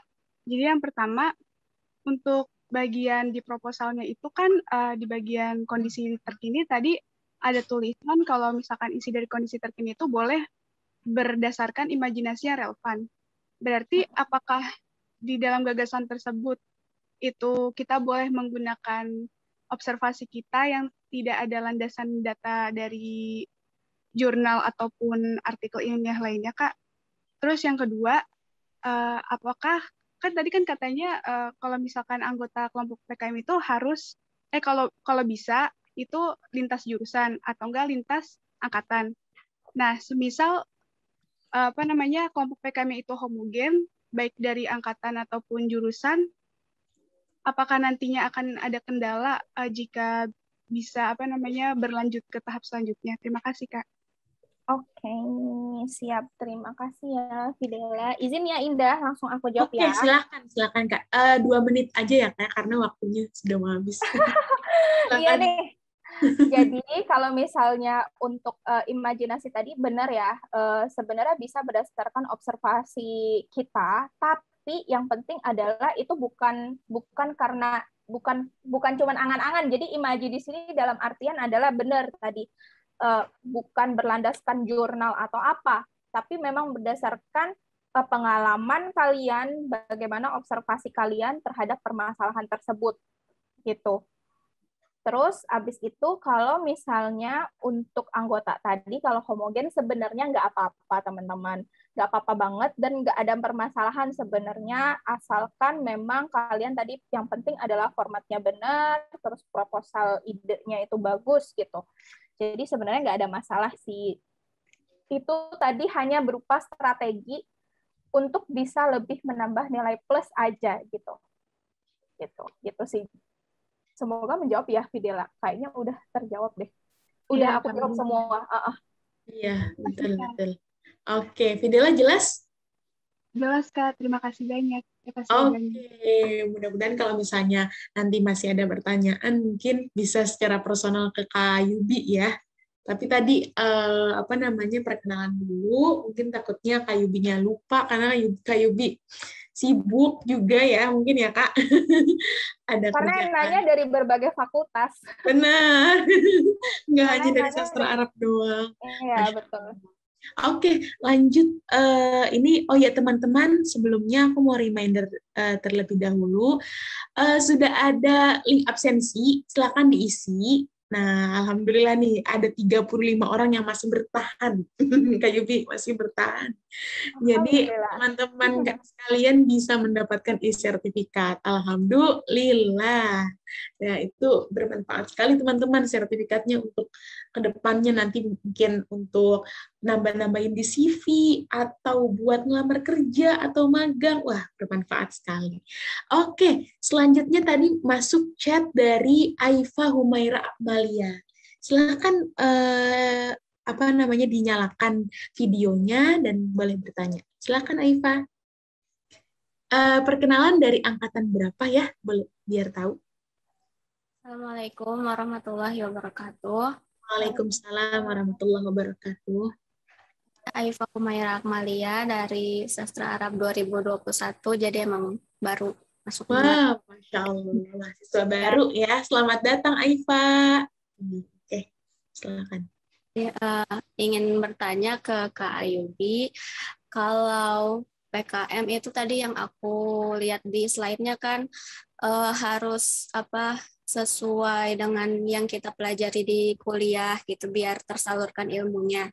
Terus kalau yang kayak kita mahasiswa baru itu bisa ikutan nggak sih? Karena kan kita mungkin belajarnya nanti baru sedikit gitu, belum terlalu banyak. Terus apakah harus sesuai sama jurusan banget itu topik PKM-nya? Kalau kita kan dari sastra Arab jadi harus ada bahasa Arabnya atau apa, atau bisa di luar itu juga. Terima kasih. Oke, nah teman-teman, makasih ya Aifa, pertanyaannya bagus banget, benar. Jadi nggak menutup kemungkinan sebenarnya buat mahasiswa baru bisa ikut PKM ini, dan yang dimaksud dari aplikasi ilmu itu juga luas ya teman-teman, tidak hanya ilmu dari jurusan kalian aja gitu, pun nanti kan kuliah kalian itu akan belajar bidang filsafat juga, akan belajar sejarah juga, kebudayaan juga, ada banyak hal yang bisa kalian gali gitu. Terus juga inilah pentingnya tadi kenapa aku bilang ada kombinasi angkatan gitu. Jadi teman-teman yang dari mahasiswa baru mungkin bisa digayat sama kakak-kakaknya nih. Bisa kalau misalnya nanti mau bikin PKM ya, kan nanti ada PKM yang untuk tahun depan nih. Aifa mungkin tertarik nih. Boleh mungkin ngajak kakak-kakak di angkatan atas yang udah lebih mengerti tentang penelitian itu alurnya seperti apa karena udah dapat mata kuliah metode penelitian seperti itu ya, atau justru Aifa mau berkolaborasi sama teman-teman Aifa yang di bidang ekonomi, jurusan ekonomi atau jurusan teknik atau jurusan yang lain-lain atau kedokteran, nggak masalah banget. Jadi memang dengan adanya kombinasi anggota tadi juga akhirnya kalian bisa mengeksplor lebih banyak aspek seperti itu. Jadi tidak hanya berkaitan sama sastra Arab aja gitu. Bisa tentang kebudayaan, lalu nanti dikaitkan dengan kesehatan masyarakat, misalnya seperti itu. Dan lain-lain. Jadi boleh banget ya, nggak hanya berkaitan dengan sastra Arab, ya nggak apa-apa kok. Pun pasti reviewer pun tahu gitu. Kalian di sastra Arab kan pasti ada belajar sejarah, kebudayaan, tentang politiknya, segala macam gitu. Itu nanti bisa banget jadi topik-topik yang bisa kalian ajukan, entah itu artikel ilmiah nanti atau PKM yang lain-lain seperti itu. Semoga menjawab ya, Aifa. Semangat sih Kak Ibi. Nah, betul tuh, berarti nggak menutup kemungkinan untuk mahasiswa baru ikutan ya Kak PKM, ajang PKM ini, karena bahkan mahasiswa baru memang bibit-bibit generasi kedepannya ya Kak ya. Makanya tadi benar kata Kak Yubi, ada kombinasi di beberapa angkatan. Oke, baik teman-teman, satu pertanyaan lagi, satu kesempatan. Ada yang mau bertanya lagi? Oke, mungkin karena waktunya juga sudah habis ya Kak ya. Jadi 3 penanya terbaik, tiga penanya terbaik saat ini adalah Muzaki, Fidela, dan Aifa. Nah, diharap nanti sehabis ini, kepada para pemenang tuh dari Ketua IKABA sudah mengumumkan kepada para pemenang hadiah harap menghubungi kontak di bawah ini ya. Ini di sini tuh. 1 kali 24 jam. Nah, Fidela, Kak, mohon maaf apakah masih bisa bertanya? Gimana panitia? Boleh ada yang mau bertanya lagi? Satu lagi mungkin, mumpung ada Kak Yubi-nya. Nggak apa-apa kali ya? Satu, boleh tuh kata Pak RT-nya, ya kata Ketua RT. Oke, silakan Fidela. Baik, terima kasih Kak Indah, panitia dan juga Kak Yubi. Perkenalkan, nama saya Fidela dari Sastra Arab 2019. Di sini saya ingin bertanya, sebenarnya ini agak teknis sih Kak. Di bagian kesimpulan, jika subbabnya itu ada gagasan kelompok sama teknik implementasi, itu perbedaan dari keduanya itu apa ya Kak? Soalnya kayak saya dan teman-teman saya tuh kayak hampir mikir kalau teknik implementasi itu bakal dimasukin ke dalam bagian gagasannya gitu loh. Jadi perbedaan. Tadi mau nanya perbedaan apa aja tadi? Antara isi di dalam gagasan dan juga isi di dalam teknik implementasi jika kedua itu dipisah gitu loh Kak, subbabnya. Gagasan sama teknik implementasi. Iya. Ini aku coba tampilin ya. Ini kurang lebih tidak berubah sih untuk bentuk proposalnya. Semoga. Jadi begini ya, sistem PKMGT itu kan tadi begini. Gagasan teknik. Jadi gini, gagasan itu bisa dibilang ide. Mungkin kalian nambahin teknik implementasi di subbab lain gitu ya, seperti itu. Nah, jadi gagasan itu adalah idenya kalian. Kalian dari permasalahan yang sudah ada, dari latar belakang yang kalian lihat ada masalah apa dan segala macam, kalian punya tujuan apa, manfaat apa, lalu kondisinya sekarang seperti apa, sebelumnya sudah pernah ada solusi apa. Gagasan ini adalah solusi yang mau kalian tawarkan. Itu apa? Secara umumnya ya. Jadi, kalian punya gagasan apa dan bagaimana? Itu nanti akan diterapkan. Sedangkan teknik implementasi itu lebih ke benar-benar step by step-nya. Kalian akan melakukan apa sih demi tercapainya atau terlaksananya si gagasan tadi. Gitu perbedaannya ya. Bisa ngerti kira-kira? Oke, baik. Berarti teknik implementasi itu kayak benar-benar secara mendetail dari gagasannya itu ya kan? Jadi sebenarnya teknik implementasi yang kamu maksud itu adalah langkah-langkah strategisnya ini tadi. Gitu. Langkah-langkah strategisnya dari gagasan yang kalian punya, itu nanti kalian bakal step by step-nya ngapain gitu. Kalian mau bikin kerjasama sama siapa misalnya, atau melakukan riset seperti apa, lalu segala macam. Jadi step by step-nya untuk bisa mencapai si gagasan itu bisa terlaksana gitu kira-kira. Oke, baik ya, terima kasih. Oke, baik. Terjawab ya, Fidela? Iya Kak, terima kasih. Oke, alhamdulillah. Baik teman-teman sekalian, alhamdulillah sesi tanya jawab kita berakhir. Banyak sekali motivasi dan pencerahan dari Kak Yubi, karena memang dari tujuan adanya diadakannya sosialisasi PKM FIBUI ini, IKABA FIBUI ini adalah sebagai pencerahan, katanya gitu, sebagai pencerahan agar para partisipan atau para mahasiswa khususnya sastra Arab FIBUI ini dia termotivasi dan akan mengikuti gitu, berpartisipasi, tergerak untuk mengikuti ajang PKM di OIM FIBUI maupun di tingkat UI, dan mudah-mudahan nantinya bisa ke PIMNAS. Tapi kalau kata Kak Yubi sih tadi udah sampai didanai aja udah bagus banget ya Kak ya. Oh. Benar, udah didanainya udah bagus banget teman-teman. Tapi mudah-mudahan kita bisa mengikuti jejak Kak Yubi nih pastinya ya. Amin, amin ya rabbal alamin. Oke. Teman-teman sekalian, jangan lupa ya diisi link absennya, dan juga tadi selamat kepada 3 para penanya terbaik. Dan juga tadi ditambah lagi sama Fidela, ada Muzaki, Fidela, sama Aifa. Tolong nanti segera dihubungi Lekhan atau Kalekhan atau Kahanif ya. Langsung di chat secara pribadi aja. 1 kali 24 jam, ya Allah, kayak lapor RT ya. Memang betul ini lapor RT. Kan RT-nya Lekhan sama Hanif. Oke teman-teman, beranjak ke acara selanjutnya yaitu penutupan. Mari sama-sama kita tutup dengan doa kafaratul majelis. Subhanakallahumma wa bihamdika asyhadu an la ilaha illa anta astaghfiruka wa atubu ilaik.